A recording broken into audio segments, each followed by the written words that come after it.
Hello, good morning students. 11th class में फिर आपका स्वागत है। चैप्टर अपन कर रहे थे मापन व मात्रक। इस अध्याय की कड़ी में आज जो बिंदु चर्चा कर रहे हैं अपन वो कर रहे हैं लंबन विधि के द्वारा ग्रहों की दूरी ज्ञात करना। लंबन विधि अपने पास क्या है, सबसे पहले इसकी चर्चा करें। यदि अपने दोनों आँखों की बजाय और किसी एक ऑब्जेक्ट को, एक वस्तु को, जैसे फॉर एग्जांपल इस अंगुली को एक बार एक आँख से, दूसरी बार दूसरी आँख से, लेफ्ट और राइट को यदि अपन एक को बंद करते हुए देखा जाए तो इस अंगुली की जो पोजीशन है, स्थिति है, वो हमें एक स्थान से दूसरे स्थान पर विचलित होती हुई नज़र आती है। यहाँ हमारे पास जो दोनों आँखों के बीच की दूरी है ये अपने पास कहलाती है आधार दूरी। इसी विधि के द्वारा हम यहाँ चर्चा करते हैं ग्रहों की दूरी ज्ञात करना।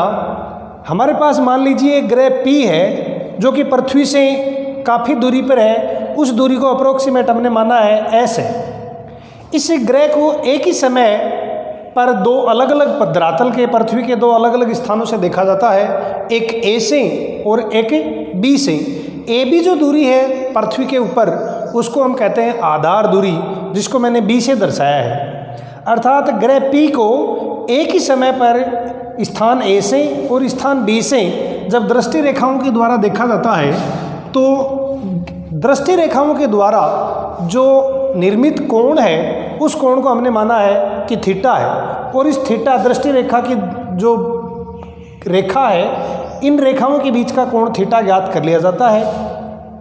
चूँकि पृथ्वी धरातल से ग्रह की दूरी S in comparison to B की तुलना में बहुत अधिक होती है, इसलिए बिंदु P को केंद्र मानकर हम लगभग AB दूरी को एक चापीय दूरी के रूप में कंसीडर किया जा सकता है।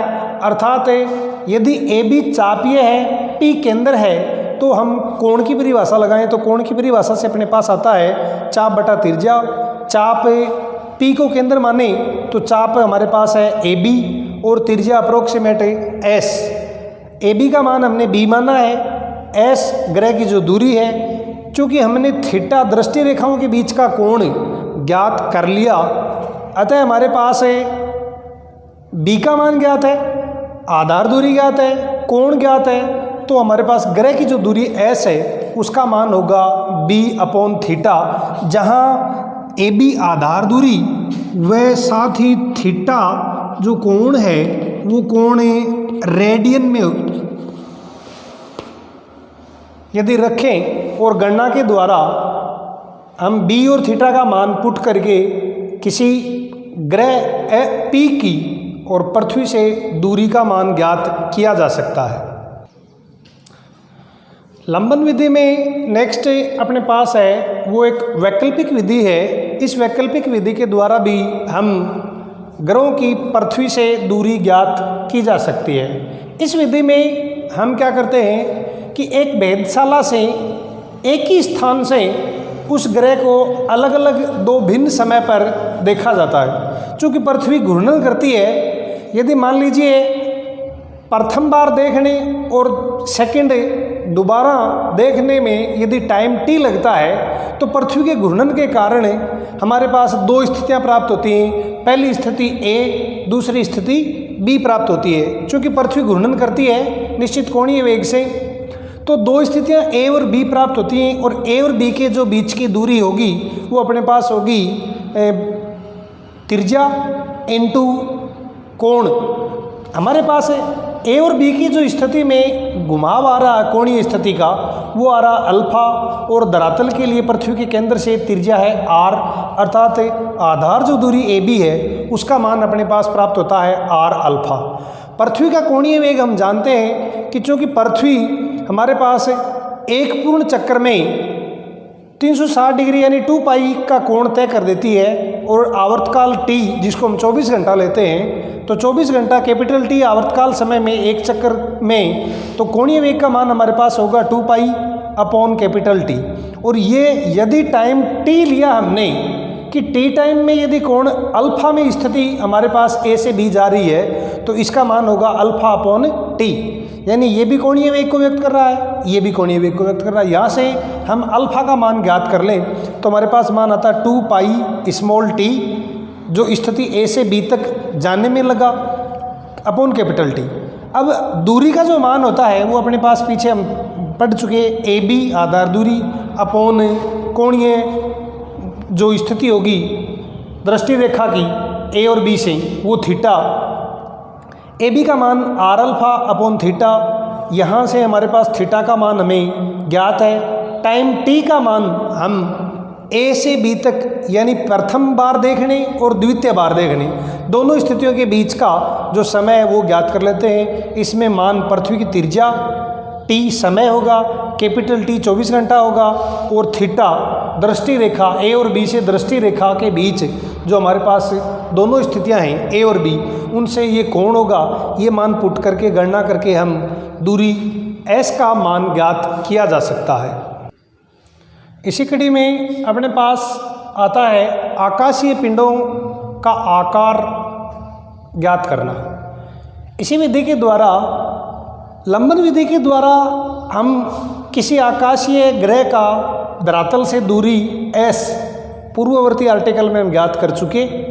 यदि हमें किसी आकाशीय पिंड फॉर एग्जांपल चंद्रमा की धरातल से दूरी s का मान ज्ञात है तो चंद्रमा के आकार की गणना की जा सकती है इस विधि के द्वारा।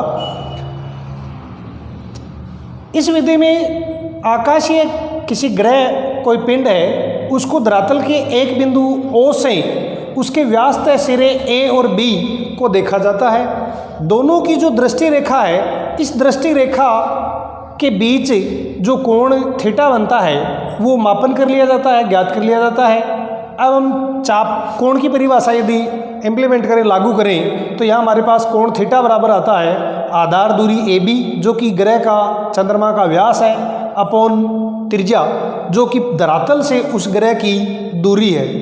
क्योंकि धरातल से ग्रह की जो दूरी है वो हमें ज्ञात है, ए बी आधार दूरी जो कि उसका व्यास है ग्रह का, चंद्रमा का, वो ज्ञात किया जा सकता है। दृष्टि रेखाओं के बीच बना कोण थीटा मापन कर लिया जाता है, दूरी एस का मान ज्ञात होता है। इस प्रकार हम किसी ग्रह का व्यास यानी चंद्रमा का आकार हमारे पास होगा दृष्टि रेखाओं के बीच कोण थीटा और धरातल से उस ग्रह की दूरी, दोनों के गुणनफल के तुल्य हमें उस ग्रह का आकार प्राप्त होता है।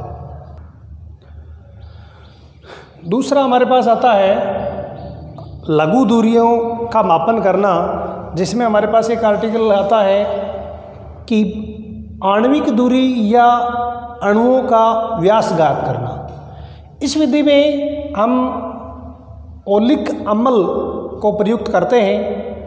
ओलिक अम्ल की पानी की सतह पर परत बनाई जाती है और परत को इतना पतला रखा जाता है, इतना बारीक, कि पानी की सतह पर ये ओलिक अम्ल इस प्रकार फैलाव करे कि उसकी मोटाई है वो लगभग इस प्रकार हो कि एक अणु ही पानी की सतह पर मोटाई के रूप में विद्यमान हो। उस ओलिक अम्ल 1 सेंटीमीटर ओलिक अम्ल को लगभग 20 सेंटीमीटर क्यूब अल्कोहल में मिलाया जाता है।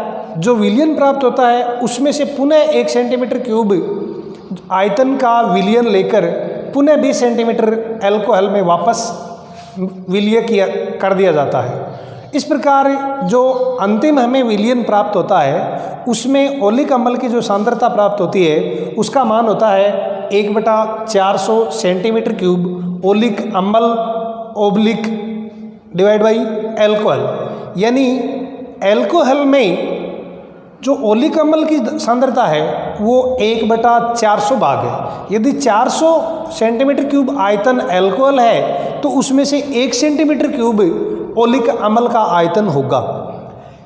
इस विलयन को पानी की सतह पर हम इस प्रकार फैलाते हैं कि बहुत बारीक पतली पानी की सतह पर एक फिल्म बन जाती है। यदि हमने फिल्म बनाने में और मान लीजिए n बूंदें काम में ली हैं विलयन की और प्रत्येक बूंद का आयतन v है, तो उस जितना फिल्म में हमने काम में लिया उसमें ओलिक अम्ल की जो मात्रा होगी वो होगी हमारे पास n गुणा v, n बूंदों की संख्या, v बूंदों का आयतन इनटू सांद्रता 1/400 सेंटीमीटर क्यूब। यदि हमारे पास 1/400 सेंटीमीटर क्यूब वाले सांद्रता वाले उस ओलिक अम्ल की हमने जो फिल्म बनाई उसका क्षेत्रफल हम किसी ट्रेस पेपर की सहायता से ज्ञात कर लेते हैं। क्षेत्रफल हमने माना फिल्म का क्षेत्रफल अपने पास a है और फिल्म की मोटाई जो पानी की सतह पर बन रही है उसकी मोटाई t है। इस प्रकार हमारे पास ओलिक अम्ल का जो फिल्म का जो आयतन प्राप्त होता है वो आयतन होगा हमारे पास ओलिक अम्ल की फिल्म का आयतन प्राप्त होगा आधार क्षेत्रफल a, फिल्म का क्षेत्रफल इनटू फिल्म की मोटाई t, और जिसका मान ये जो आयतन फिल्म प्राप्त हो रही है हमें उसका आयतन हम जानते हैं n capital V divide by 400 के इक्विवेलेंट होगा। यहाँ से हमारे पास a हमने ट्रेस पेपर की सहायता से ज्ञात कर लिया, n प्रयुक्त बूंदों की संख्या है ओलिक अम्ल की, v प्रत्येक बूंद का आयतन है। इस प्रकार हम फिल्म की मोटाई t का मान ज्ञात कर सकते हैं। जो कि फिल्म का मोटाई t है उसको हमने आणविक व्यास के बराबर माना है, यानी फिल्म इस प्रकार मानी है, इतनी बारीक मानी है कि उसमें केवल मोटाई में एक ही अणु हिस्सा ले रहा है, अर्थात हमारे पास अणु का जो व्यास प्राप्त होता है उसका मान होगा बूंदों की संख्या n, आयतन v डिवाइड बाई 400, फिल्म का क्षेत्रफल a, यानी इनमें n, v और a इनका हम मान रख कर और आणविक व्यास का मान ज्ञात किया जा सकता है।